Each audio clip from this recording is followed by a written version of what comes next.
নমস্কাৰ। আজি পুনৰবাৰ আপোনালোকলৈ আগবঢ়াব লৈছোঁ খেলপথাৰত আমাৰ ল'ৰাবোৰৰ লগত শাৰীৰিক অনুশীলন কৰা ভিডিঅ' এটি। প্ৰথমতে মই ল'ৰাবোৰক দেখুৱাই লৈছোঁ। এইসকল আমাৰ ছাত্ৰসকল পিছবেলা সময়ত খেলপথাৰত দৌৰিবৰ কাৰণে সাজু হৈছে।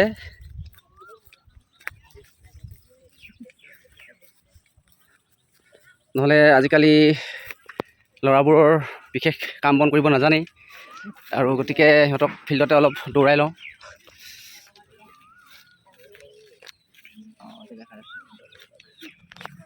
আৰু আজিকালি গম পায়, আৰু মানুহৰ কাম কাজ তেনে কৰিবলৈ নজনা হৈছে, বা কাম কাজ থাকিলেও নকৰে।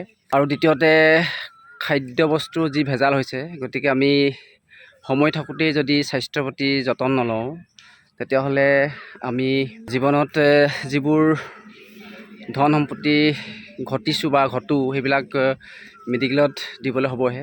গতিকে আপোনালোকক এটা কথা অনুৰোধ জনাব বিচাৰিছোঁ এই মুহূৰ্তত, দিনটোত কমেও আধা ঘণ্টামান সময় উলিয়াই আপোনালোকে নিজৰ স্বাস্থ্যৰ প্ৰতি যতন ল'বলৈ সময় উলিয়াব। এতিয়া আমি দৌৰিব লৈছোঁ।